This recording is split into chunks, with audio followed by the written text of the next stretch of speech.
This is Emily and Tony. We're here to talk about the second quarter of 2022. Basically, it was a booming quarter in all neighborhoods, all properties, just across the board. It was absolutely everywhere. The second quarter really reflected some intense activity, but we started to see a little bit of a slowdown in the number of contracts getting signed. So a lot of people are asking us, are we heading back downward? And our answer is, we had a lot of pent-up activity. It's all getting out. Now we're normalizing. We're going to talk a little bit more about that. So let's talk about Manhattan first. And people are always asking, are things actually happening? Well, the second quarter definitely shows that things are happening. In fact, we had the highest dollar volume of closings ever recorded in Manhattan. I know, but on the flip side, we're starting to see that the contract signings are slowing a bit, and we take that because people are starting to notice and have noticed that the interest rates are rising. Yeah, the days of just below 3% are gone.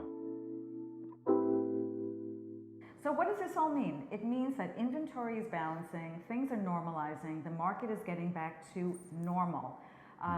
But it also means that the seller's market, that it was for quite a while, is dissipating a bit. Yeah, inventory is creeping up. I mean, the number of sales happening, right? The volume of sales is slowly changing, going in a slightly downward direction. But listen, that's not to say it's a bad place. I mean, second quarter had 4,600 closings, which is up 14% from the first quarter. Yeah. So that's incredible. We're just coming back to more sustainable levels. Inventory is starting to creep up a little bit. Days on the market is starting to creep up a little bit as well. So, again, trends that if you're looking at the numbers, people say, uh-oh, what's happening? But it's just us coming back to more sustainable levels. So where are we seeing the most activity? We're seeing it below 34th Street. That means that it's in Chelsea, it's in Tribeca, it's in Greenwich Village, it's in Flatiron, anything below 34th Street. Yeah, and that's generally resales. New development is also out of control, pretty much all over the city. People are looking for a superior product, something they don't have to spend a lot of time and effort on once they close, something with crazy amenities, or just an amazing location. So everything from Billionaire's Row to stuff going up in Hudson Square. People are going toward new development. In Brooklyn, homes closing at higher price points has boosted the overall numbers, turning it into the luxury market. Yeah, and a lot of that is due to new development sales, and there's new development all over Brooklyn. Super popular new development like 11 Hoyt, Brooklyn Point, there's Olympia and Dumbo, and of course 58 St. Mark's Place. So all of them really, really popular, getting a lot of attention this last quarter. Average days on the market are 84, which is basically the same as it was in the last quarter. Yeah, the volume of contracts getting signed has come down a little bit, especially if you're looking at second quarter of last year, which last year was crazy. So it's really hard to compare it to that. But overall, yes, the number of contracts signed has come down a little bit, but the average price per square foot is now over $1,000. $1,000 per square foot, which is great. And it's showing how strong and how in demand that Brooklyn real estate is.